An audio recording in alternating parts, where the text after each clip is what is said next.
اللہ اکبر کبیرہ۔ اب یہ وہ حبشی انسان سوچنے پر مجبور ہو جاتا ہے۔ میرے آقا ارشاد فرماتے ہیں، میرے آقا کہتے ہیں کہ اس کے مشکیزے سے سب پانی سب اپنے اپنی پیاس کو بجھاؤ اور پانی لے لو۔ اللہ اکبر کبیرہ۔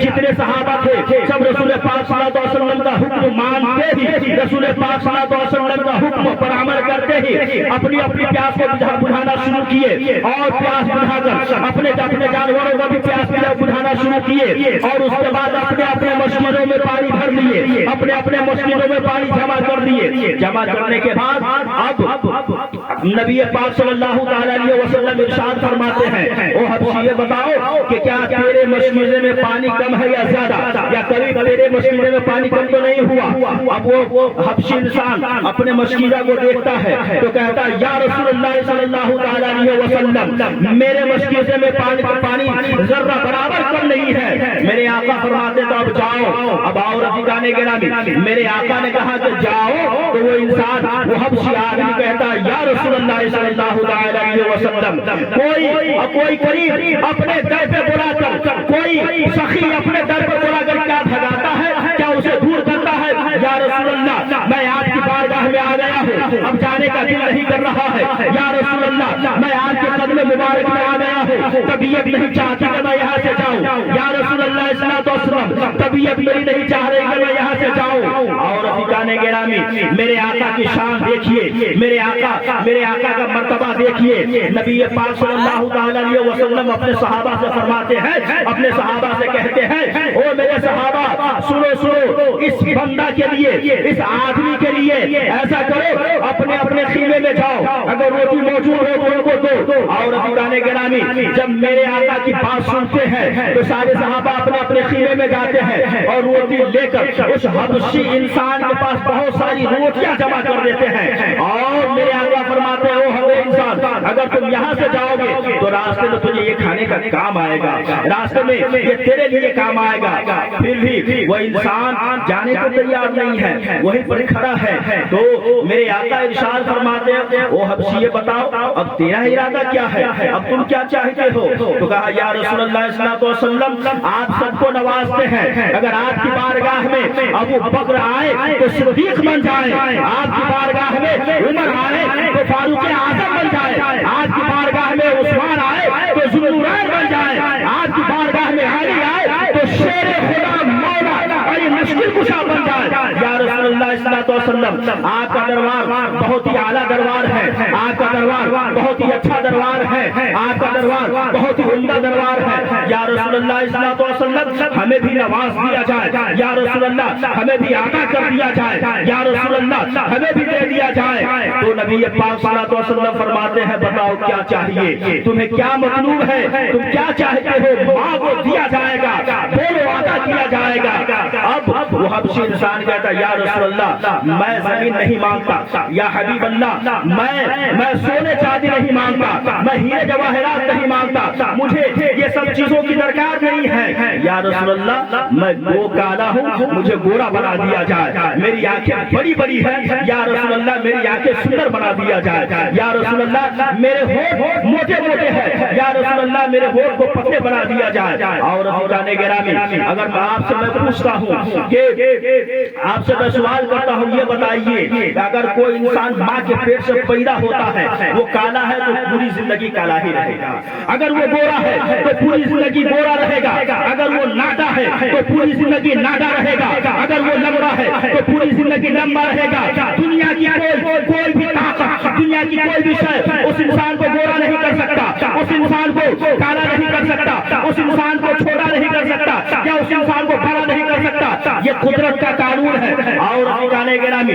رسول پاک صلی اللہ علیہ وسلم کی بارگاہ میں کہتے ہیں، یا رسول اللہ مجھے گورا بنا دیا جائے، مجھے خوبصورت بنا دیا جائے۔ میرے آقا فرماتے ہیں، قریب آؤ۔ وہ حبشی انسان رسول پاک صلی اللہ علیہ وسلم کے قریب ہوتے ہیں، قریب ہونے کے بعد میرے آقا اپنے سینے سے لے اپنے سینے میں اسے دباتے ہیں، تھوڑی دیر رکھتے ہیں، جیسے ہی چھوڑتے ہیں تو کیا دیکھا جا رہا ہے، وہ حبشی پہلے کالا تھا اب گورا ہو گیا، وہ حبشی پہلے بڑی بڑی آنکھیں تھی، اس کی آنکھیں بڑی خوبصورت ہو گئی، وہ حبشی پہلے اس کے ہونٹ موٹے موٹے تھے، لیکن اب اس کے ہونٹ بہت ہی پتلے ہو گئے. اور حضران گرامی جب صحابی رسول نے دیکھا کہ یہ انسان خوبصورت ہو گیا ہے، صحابی رسول نے دیکھا یہ انسان بہت ہی زیادہ خوبصورت ہو گیا ہے، تو سارے صحابی رسول عرش کرنے لگے کہ رسول پاک صلی اللہ علیہ وسلم کی بارگاہ سے کوئی مایوس نہیں جاتا، رسول پاک صلی اللہ علیہ وسلم کی بارگاہ سے کوئی نا امید نہیں جاتا.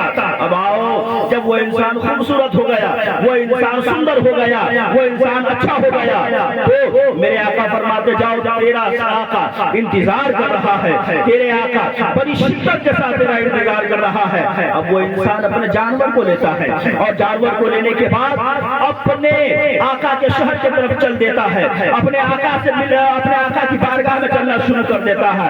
ادھر اس کے آقا کو فکر اللہ ہوتی ہے کہ میرا غلام کئی دن ہو گئے اب تک نہ اس کا آتا ہے نہ اب تک اس کا پتہ ہے، آخر کسی نے مار دیا یا کسی نے اسے برباد کر دیا. میرے جانور بھی ان کے ساتھ ہے، کیا میرے جانوروں کو لوٹ لیا، میرے مال و دولت کو لوٹ لیا. اور حضران گرامی یہ انسان اپنے جانور کو لے کر یہ اپنے شہر، اپنے آقا کے شہر کی طرف جا رہا تھا. راستے میں دیکھا کہ بہت سارے لوگ ادھر سے اپنے غلام کو کھوجنے کے لیے آ رہے ہیں، بہت سارے لوگ ہیں، بہت سارے لوگ انہیں کھوجنے کے لیے آ رہے ہیں، ان کی جستجو کرنے کے لیے آ رہے ہیں، اسے ڈھونڈنے کے لیے آ رہے ہیں. رفیقان محترم کیا دیکھا جا رہا ہے کہ ایک آدمی بہت ہی خوبصورت ہے اور شہر کی جانب آ رہا ہے. اس نے دیکھا کہ بہت سارے لوگ آ رہے ہیں، آخر بات کیا ہے، بہت سارے لوگ آ رہے ہیں، آخر وجہ کیا ہے.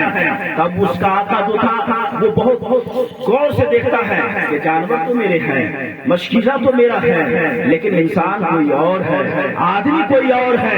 اب قریب ہونے کے بعد کہتا ہے یہ بتاؤ کہ میرے غلام کو تو نے کیا کیا، میرے غلام کو کہیں تو نے مار تو نہیں دیا، میرے غلام کو کہیں تو نے قتل تو نہیں کر دیا. وہ کہتا حضور غلام میں آپ ہی کا غلام ہوں، یہ جانور بھی آپ کے ہیں، یہ مشکیزہ بھی آپ کے ہیں. تو نہیں، وہ آقا کہتا نہیں، بلکہ میرا غلام حبشی تھا، اس کی آنکھیں بڑی بڑی تھی، اس کی آنکھیں بڑی بڑی تھی اور اس کے ہونٹ موٹے موٹے تھے. تم تو خوبصورت آدمی ہو، تم تو رومی آدمی ہو، اور میرا غلام تو کالا تھا، میرا غلام تو حبشی تھا. اور ٹھکانے کے نام اب وہ ساری بات کہتا حضور جب میں پانی لے کر آ رہا تھا تو مولا علی مشکل کشا مجھے پکڑ لیتے ہیں اور اس نبی کی بارگاہ میں لے جاتے ہیں، اس رسول ہاشمی کی بارگاہ میں لے جاتے ہیں، جن کو دنیا دیکھنے کے لیے ترستی ہے، جنہیں دیدار کرنے کے لیے دنیا ترستی ہے. جب میں ان کی بارگاہ میں گیا تو اس نے مجھے کھانے کے لیے روٹی دی اور میری شکل و صورت کو تبدیل کر دیا اور مجھے خوبصورت بنا دیا. اور ٹھکانے گرامی جب وہ انسان وہ حبشی آدمی کہتا ہے تو اس آقا کی بارگاہ میں گیا تو میری شکل کو بدل دیا، میری صورت کو تبدیل کر دیا، میں کالا تھا مجھے گورا بنا دیا، مجھے خوبصورت بنا دیا. جب اتنا کہتے ہیں اور ٹھکانے گرامی جتنے لوگ اپنے غلام کو ڈھونڈنے کے لیے آئے تھے ان کے ساتھ سب کے سب کہتے ہیں چلو رسول پاک صلی اللہ علیہ وسلم کی بارگاہ میں چلتے ہیں. رسول پاک صلی اللہ علیہ وسلم کی بارگاہ میں حاضر ہوتے ہیں اور ٹھکانے گرامی آگے غلام چل رہا ہے، پیچھے آقا چل رہا ہے، اس کے قبیلے کے لوگ چل رہے ہیں، اس کے خاندان کے لوگ چل رہے ہیں. رسول پاک صلی اللہ علیہ وسلم کی بارگاہ میں حاضر ہوتے ہیں. حاضر ہونے کے بعد سب کے سب رسول پاک صلی اللہ علیہ وسلم کی بارگاہ میں حاضر ہو کر کہتے ہیں یا رسول اللہ میں بھی چاہتا ہوں کہ کلمہ پڑھ کر مسلمان ہو جاؤں، میں بھی چاہتا ہوں کہ میں کلمہ پڑھ کر میں بھی اسلام کی خدمت کروں، میں بھی اسلام کا سپاہی بنوں. اتنا کہنا تھا. عزیزان ملت اسلامیہ رسول پاک صلی اللہ علیہ وسلم سب کو جتنے لوگ آئے تھے سب کلمہ پڑھ کر کلمہ طیبہ لا الہ الا اللہ محمد رسول اللہ صلی اللہ علیہ وسلم پڑھ کر مسلمان ہو گئے. اور ٹھکانے گرامی تو میں بتانا یہ چاہتا ہوں، میں کہنا یہ چاہتا ہوں کہ نبی پاک صلی اللہ علیہ وسلم آپ نے حضرت علی سے فرمایا، آپ نے حضرت علی سے کہا کہ اس پہاڑ کی اس جانب جاؤ، ایک غلام ہے جو اپنے آقا کی خدمت کرتا ہے اور پانی اپنے آقا کی بارگاہ میں پہنچاتا ہے اور اس کا آقا پانی کی خدمت اس سے لیتا ہے. عزیزان ملت اسلامیہ تو نبی پاک صلی اللہ علیہ وسلم کو اللہ تبارک و تعالیٰ نے غیب کا علم عطا فرمایا، تو میرے آقا دیکھ رہے تھے کہ حبشی انسان وہاں پانی مشکیزے میں بھر رہا ہے، میرے آقا نے بتایا، حضرت علی اس سے لے آئے۔ اللہ رب العزت قرآن پاک میں ارشاد فرماتا ہے وما هو علی الغیب بدلیل، نبی جو ہے وہ غیب کی باتیں بتانے میں بخیلی نہیں کرتے، نبی جو ہے غیب کی باتیں بتانے میں بخیلی نہیں کرتے۔ آؤ عزیزان ملت اسلامیہ، یہ میرے آقا کی شان ہے۔ حضور سرور کائنات صلی اللہ علیہ وسلم کی بارگاہ میں ایک آدمی آیا اور آنے کے بعد کہتا ہے کہ میں اس وقت آپ کو نبی مانوں گا میری 10 باتیں پوری کر دیں۔ کتنی باتیں؟ 10 باتیں میری پوری کر دیں۔ میرے آقا فرماتے ہیں ٹھیک ہے، 9 باتیں اس کے دل کی تھی، میرے آقا نے بتایا۔ کتنے باتیں؟ 9 باتیں اس کے دل کی تھی، دل میں ٹھان لیا کہ اگر واقعی وہ اللہ کے نبی ہیں تو میرے دل میں جو باتیں ہیں میں جو کہنا چاہتا ہوں میرے کہنے سے پہلے بتا دیں گے، میرے کہنے سے پہلے کہہ دیں گے۔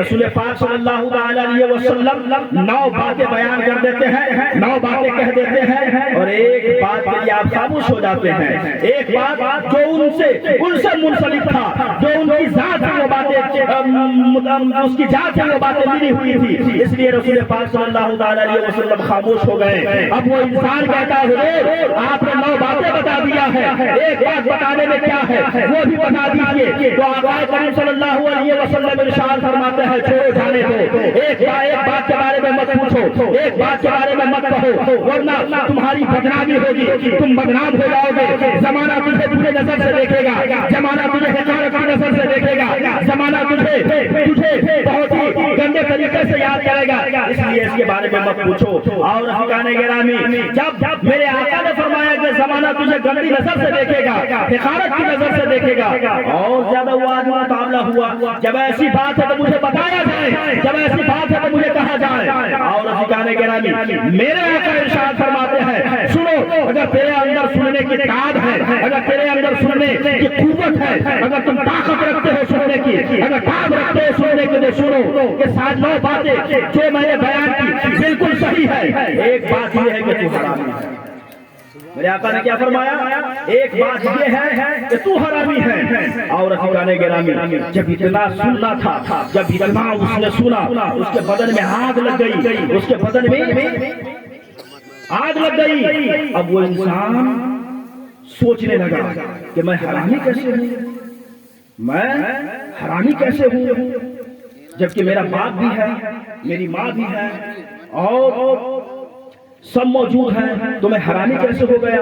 اور حقان گرامی، وہ انسان کہتا حضور میں حرامی نہیں ہوں۔ میرے آقا فرماتے ہیں کہ تو حرامی ہے، اگر تجھے یقین نہیں تو جا اپنی ماں سے پوچھ، اپنی ماں سے سوال کر، اپنی ماں سے پتہ کر۔ وہ انسان بڑی تیزی سے جاتا ہے اور اپنی ماں کے پاس جانے کے بعد تلوار نکالتا ہے، اور تلوار نکالنے کے بعد کہتا ہے میری ماں یہ بتا، آج میں رسول پاک صلی اللہ علیہ وسلم کی بارگاہ میں گیا اور رسول پاک صلی اللہ علیہ وسلم سے پوچھا، رسول پاک صلی اللہ علیہ وسلم سے 10 باتوں کے بارے میں نے پوچھا، تو میرے آقا 10 باتیں یعنی 9 باتیں میرے آقا نے بتا دیا، 9 باتیں بتا دیا، یہ باتیں بتا دیا ہے، لیکن ایک بات مجھ سے چھپا رہے تھے۔ میں نے جب پوچھا، میں نے جب کہا، تو آقا کریم صلی اللہ علیہ وسلم ارشاد فرماتے کہ تو حرامی ہے، تو میری ماں کو بتا کیا میں حرامی ہوں؟ اس کی ماں خاموش ہو جاتی ہے، اس کی ماں چپ ہو جاتی ہے، اور جیسے ہی اس کی ماں چپ ہوئی، اب وہ انسان کہتا ہے کہ صحیح بتا، ورنہ آج میری تلوار ہوگی اور تیری گردن ہوگی، آج تیرے سر کو میں قلم کر دوں گا۔ اور حقان گرامی،